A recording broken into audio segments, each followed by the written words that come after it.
Hey Waffle Gang, I do hope you're well. My name is Mark and today we're checking out some more Reddit stories, and if you do love a Reddit story, why not consider hitting that like, subscribe, maybe that notification bell too.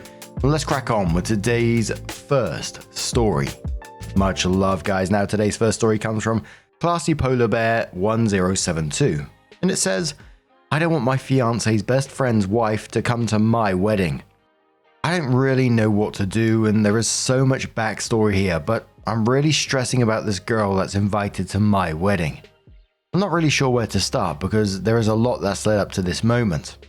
Ultimately, my fiance has had Matt as his best friend for 20 years. Matt is a cool and solid guy, but not trustworthy.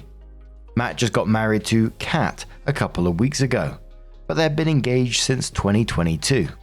They were never in a rush to get married, and anytime anyone asked, that's exactly what they said. After my fiance and I got engaged, winter 2025, and we knew we wanted a short engagement, Matt and Kat immediately started planning their wedding after they found out. Anytime I tried to talk to Kat about her wedding or otherwise, she either gave me an attitude or flat out ignored me. Unless she has had a few drinks where she asks about the tea. She ignores my existence completely. When I attended her bridal shower and wedding, she wouldn't even look in my direction. And when I went up to congratulate her, she sounded less than enthused about it. I recently found out that Kat has been saying terrible things about me when I'm not around, and essentially tries to turn one of my closest friends against me. It seems to be working. According to the people I heard from, that Kat was talking bad. They think she might be upset that I'm stealing her man's best friend from him. But what? I don't think that makes sense. I don't want her starting any drama at my wedding. I don't want to be stressed that she and my other close friend are spending time together at my wedding. But this is technically my fiance's call, right? Since it's his best friend's wife. It's as much his day as it is mine, but I don't want this girl bringing her shadow and putting a damper on the whole thing. What could the solution be here? The commenter says to OP, I think you're going to have a lot more drama if you don't invite her, to be honest. Just don't sit her with your friends. OP says, yeah, you're right about the drama. We're having a small ceremony with 40 people, and there's no seating assignment at the restaurant we booked. It's a buffet and kinda just lounge type of vibe. Commenter says, tough. It's not just your wedding, it's also your fiance's wedding, as you said, and I'm sure he'd prefer it if his best friend had his wife there. Seat her elsewhere and just suck it up for the day. OP says actually he doesn't like her either. Commenter says, OP, is this a pattern for you? And by this I mean feeling like you have to manage everyone else's emotions to avoid conflict. The reason I ask is that your other post suggests that maybe you find it deeply uncomfortable to put yourself forward or let other people manage their own reactions. If I'm wrong, then I'll shut my mouth. If I'm not, and this is a pattern, I feel for you. It's a hard pattern to break, but with work it's possible. Finally, let people talk about you if you want. It only affects your life if you let it be. Be unbothered and focus on yourself. OP says thank you for this. I've actually done a lot of hard work to get where I am, but it's still a work in progress. I've always had issues feeling like I'm a burden to others and just putting myself last because it's easier to regulate my emotions than deal with other people's emotions. That being said, I figured that a wedding day was important enough to put myself first, but I'm not the only one in the picture here. It's my fiance also. Also, I don't care in the slightest if people talk about me. I just don't want that vibe at my wedding. Commenter says, I don't think you can exclude her without drama. Be the bigger person. People know who the arsehole is. OP says, yeah, you're right. Really looking for boundaries I can set, or maybe have people that can run interference during the day. I don't know. Maybe I'm making this a bigger deal than it is.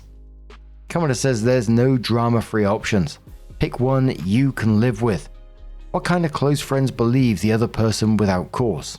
OP says probably the people pleaser kind that doesn't like conflict and always wants to keep the peace, so they don't stick up for their friends. The commenter replies saying, you said that Kat was starting to turn people against you. There's a difference between being too wimpy to speak up and switching sides. OP says, maybe I'm viewing it the wrong way. I understand everyone has their stuff going on, but I've been reaching out to my friend to get together with her since the spring. Without fail, she will cancel or change plans, whichever ends up happening, but always makes time for Kat. I've gone out of my way for this friend many times. Maybe I'm missing something and I should definitely have a conversation with her directly as soon as I can. But something seems fishy. Maybe Kat didn't turn this friend against me per se, but something is different than it used to be before Kat showed up. But thank you for helping me realize that I need to talk to my friend before jumping to conclusions.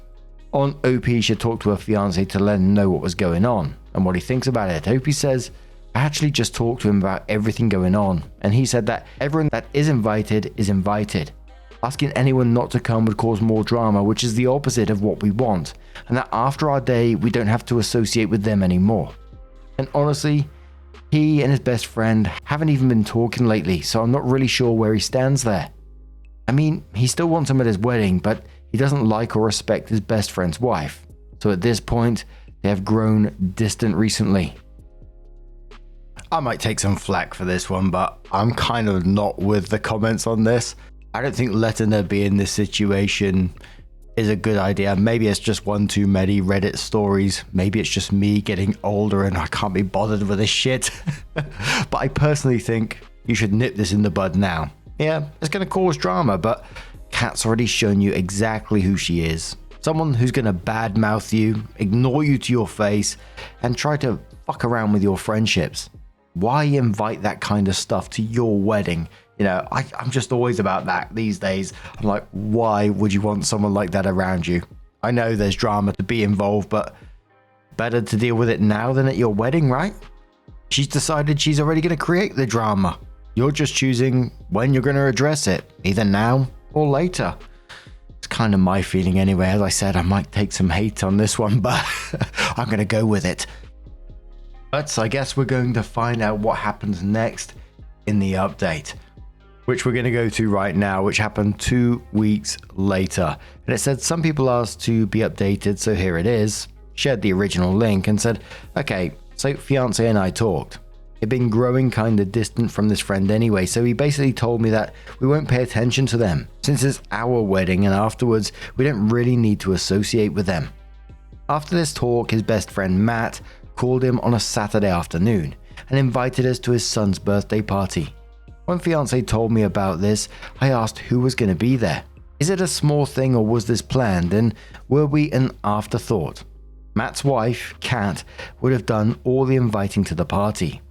Well, we show up and we were definitely an afterthought. This party was pretty huge. Grandparents and great-grandparents were there, all their friends and their families, etc. We ended up staying for a little bit but leaving before most of the others. We kept the plan we spoke about, even though the whole party thing hurt, especially since my fiance is supposed to be this kid's godparent. Anyway, wedding day comes and this group of friends is running late. My fiance kept walking away from the officiant when they asked if we were ready to start to buy time for the friends to show up. They were probably 20 minutes late. Whatever, I don't care. I'm cool as a cucumber, and I'm just going with the flow of the day. We get through the ceremony without a hitch after they arrive. After the ceremony, we do post pictures, family, friends, etc. We get to the girls' pick and Kat is like, do you want me in this? I'm agreeable because I'm in a fantastic mood and I don't really think anything of it. At the reception though, some of my high school friends tell me Kat is being weird, rude, or whatever. My other friend told me at the end of the night that Kat announced her pregnancy when I was in the other room. All in all, there was no direct drama with me, and the day was everything I could have asked for and more. I think at this point we're planning on keeping these friends at arm's length and just living our lives. Thanks to everyone who gave me constructive advice. It was helpful to get some outsider's perspective. And a commenter says, in this situation, I think keeping these friends at arm's length should mean not doing anything purposely to engage with them and leave the burden of mending the relationship on them. If they don't, then you know that you're no longer really friends and you can cut your losses. You all sound really young, so you've probably not yet learned that a lot of relationships you make early on in your adulthood don't survive as you all grow, mature, and choose different paths in life. Congrats on your wedding, and I hope a very long and fulfilling marriage for you. But what do you guys make of this situation?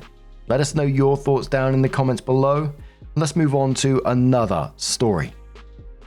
Now, our next story comes from Throwaway What the Fuck Man from the Relationship Advice subreddit. It says, my 24 female, boyfriend 31 male, got trashed at a wedding where I was the maid of honor, embarrassed me and himself, and proceeded to lie about some things too. About a year and a half ago, my best friend became engaged to her now husband. I was asked to be her maid of honor and was extremely happy to do so. Over the past year, I helped her with whatever needed to be done. Throughout all of this, I talked to my boyfriend about it. He knew how happy I was for her. He knew that I had a big part in the wedding. He knew my parents would be attending the wedding. He knew everything that I knew about the wedding. He knew the day and time and what would be expected of him and when he needed to show up. For what it's worth, I didn't talk his ear off about the wedding. I would only really talk about it if I had gone, for example, dress shopping or something with my friend. However, last week, a couple of days before the wedding, he started to act kinda weird about it. He said something along the lines of, I know you don't want to be involved in the wedding. It will be over soon, and then you can forget all about it and everything will be normal again. I've been nothing but happy and excited for my friend and this wedding. But he continued to act like I wasn't having fun and tried to convince me that I hated every minute of helping my friend plan her wedding. Last week, he continued talking about the wedding like it was something awful and stupid. He treated it as an annoying chore we had to do. He complained about having to go. He even asked me after the rehearsal dinner if he could just not go to the wedding at all. Keep in mind, I'd already RSVP'd for both of us. My parents were expecting him. He just dropped that one on me as we were going to bed before the wedding day. He also never expressed his congratulations towards the bride or groom at any point. The day of the wedding was this past Saturday. I told my boyfriend what time he needed to show up. Lately, he's been notorious late for everything, like several hours late to anything he's invited to. He's always been late, but it's been getting ridiculous. A lot of times he's late because he is hanging out with one of his friends, smoking weed and playing video games, and he ends up losing track of time. I didn't want him to be late to my best friend's wedding, so I basically told him he needed to be there 3 hours earlier than what was necessary. I told him he needed to be there at 1 p.m, when in reality, he needed to be there before 4:30 p.m. He showed up around 4:30 p.m. He got there right as cocktail hour started and got drunk. I was told by someone else that he was pounding back the beers as soon as the bartender started to serve alcohol. Then he sat with my parents and told my mum, if I didn't come to this thing, OP would have killed me. Once the bride and groom were announced, Mr. and Mrs. X, my boyfriend loudly cheered and loudly clapped as everyone else did a normal clap. It wasn't a very big wedding, so it was weird and awkward when he did this. It stood out a lot and obvious that he was already inebriated. Multiple people looked over at him in a what the fuck way. I felt awful and embarrassed when this happened. After all the photos were taken, he found me and told me that his work called and that he needed to go in ASAP. Before the wedding, he assured me that he had taken the day off and that his work, he's a bartender, knew he would be at the wedding that day. I knew he was lying to me, but I didn't care at that point. He left, Ubered, to supposedly go to work.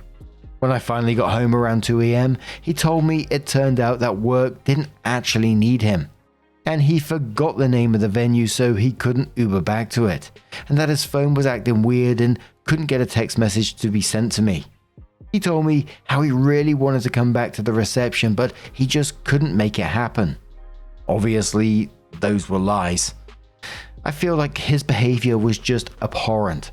I'm so pissed off at him right now. I'm looking at him in a new negative light, and I can't stop thinking about how awful he was throughout this whole wedding event. I know some people act weird about weddings sometimes, but this takes the fucking cake. Is there any coming back from this? I feel like I'm always going to be pissed off about what happened. I don't know if I can forgive him. I've thought about ending it with him because of this.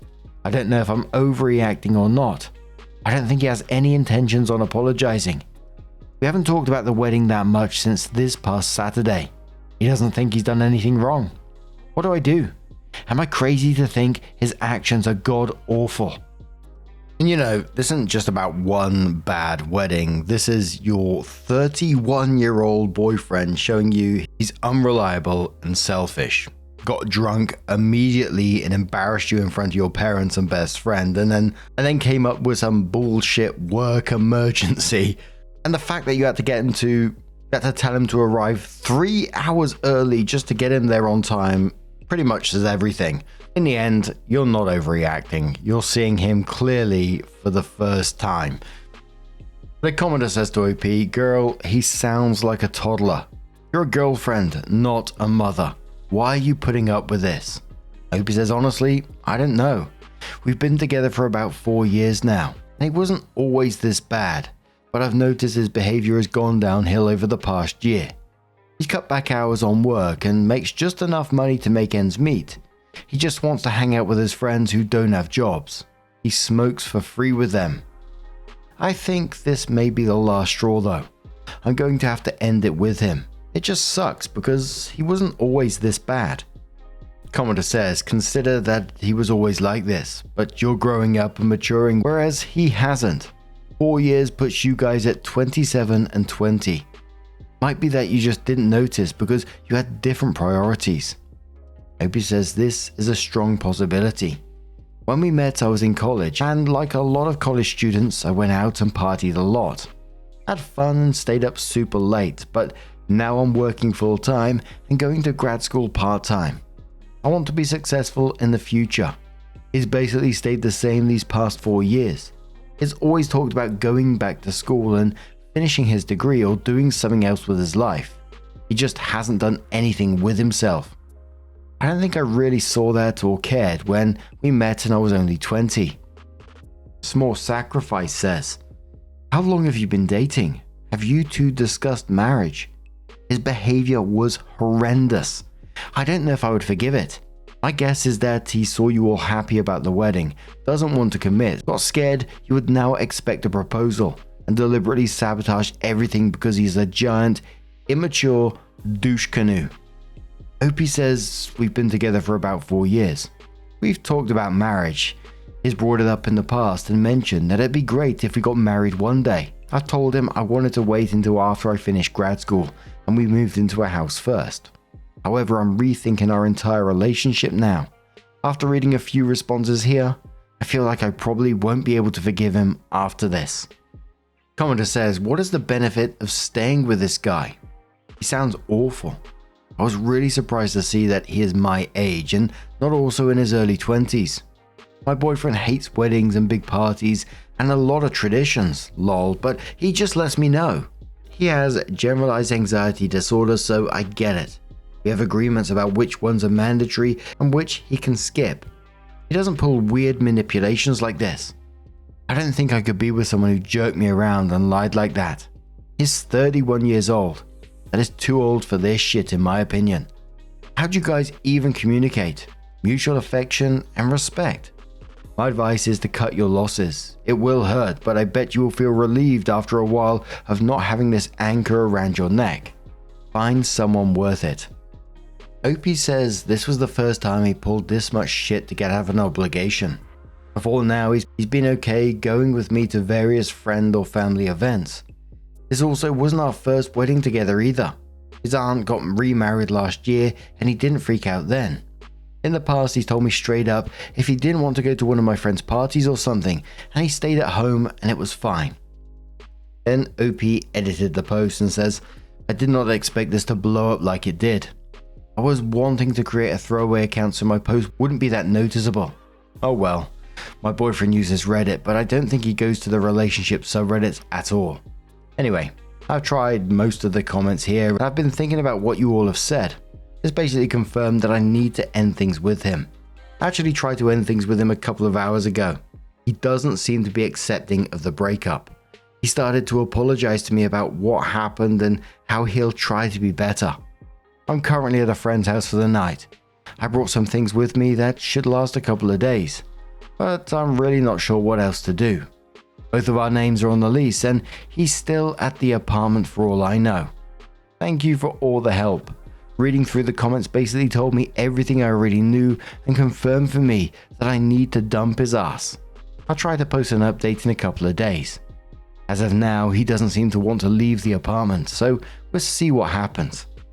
So, sometime later, OP did come in with an update and said, first, thank you to everyone who commented on my last post. It gave me a lot to think about and confirmed things for me that I wasn't ready to admit to myself. Second, there were some frequent comments about my ex I wanted to clear up. Some people thought he had anxiety around weddings or people he didn't know. He knew the bride and groom very well, as we used to go out on double dates a lot. He's even spent some one-on-one time with the groom. He knew a lot of other people at the wedding. He only sat with my parents because my parents didn't really know anyone else besides the bride and a couple of my other friends, who were bridesmaids or were part of the wedding in some way. He is a social butterfly and has been to more weddings than me. He's even gone solo to a couple of the weddings he was invited to, no +1, for former co-workers while we were together. Many people suggested he had a crush on the bride. I can't confirm this, but I'm leaning towards no. It's possible, of course, but it doesn't matter at this point. All I can really say is that they are complete opposites, have very little in common, and he would consider her not his type. This is not an insult to the bride. She is a beautiful person for what it's worth, and I'm considered his type. Again, he may have had feelings for her, but if he did, I never picked up on it. After I initially tried to end it with him, he texted, called, DM'd me, basically used any means of communication possible to get my attention. He started by apologizing profusely and asking to give him another chance. I didn't respond to all of this because I didn't know what to say. I turned off my phone before I went to sleep and woke up with a fuck ton of voicemail and messages. He sounded extremely angry in some of them, called me names, told me he hated me, said the classic line of, "You'll never do better than me." Some of the last messages he sent were of him apologizing for the messages he left throughout the night because he was drunk, and that it didn't count. Whatever. The apartment issue has been a nightmare. It's going to be extremely expensive to get out of the lease and only have his name on it. Apparently they need both of our signatures in order for this to happen, and I'll need to pay a fee. The only communication I've had with my ex is to ask him to sign the new leasing agreement, which he refuses to do. I still had to pay rent for March. The lease isn't up for several more months, and I can't afford to pay 2 rents at once. I did manage to get my stuff out. I called up the bar he works for and talked to one of the women there I felt comfortable with. I told her my situation and asked if she could call me the next time he showed up for his shift so I could get my things. I had a bunch of my friends come to the apartment with boxes and plastic tubs and got most of my stuff. Unfortunately, my TV, it's huge, sofa, and a couple of other larger things couldn't be grabbed, but I got everything important. When he found out I took all of my stuff, the text messages and voicemails began again, where he spewed more vitriol at me and demanding me to come home immediately. The next he started sending me apology messages and also told me in messages that he's willing to forgive me and move on from this mess. My current challenges are trying to find a place to live for the next few months and what to do about the current lease with both of our names. I have friends that understand my situation and are allowing me to couch surf for a bit, but it's not a permanent solution. I'm still trying to figure out how to get out of this lease, but the apartment management has been difficult. I'm not totally convinced that they need both signatures, but that's what they keep stressing. The worst case scenario is that I've had to quit my job and live with my parents for a bit. They are an hour away, and drive an hour to class a few times a week until this semester is over. And just good on OP for getting out of that situation. It's always the anger apology cycle that jumps out to me, which is, just textbook manipulative behavior. Let's face it, it's not genuine emotion, it's manipulation all over. When one tactic fails, they grab another. And we've seen it time and time again within these stories. But what do you guys make of this situation? Let us know your thoughts down in the comments below. Just a huge thank you for being here today, getting involved in the stories. Your love, your support, your time, it always means the absolute world to me. So thank you so much for being involved, truly. And don't forget, at the very end of the video, there'll be a couple of playlists there that you can click on, and it will automatically scroll through the videos for you. So whatever you're up to, don't forget to share it with me, by the way. Absolutely love to see it, whatever platform you're on, either if it's Twitter or Blue Sky. Don't forget to share me those pictures, especially artwork and stuff like that, pet tags. Oh, absolutely makes my day. I will absolutely see it, and all those videos will continue to scroll in the background for you. Thank you so much, and I'll see you in the next one. Take care and much love.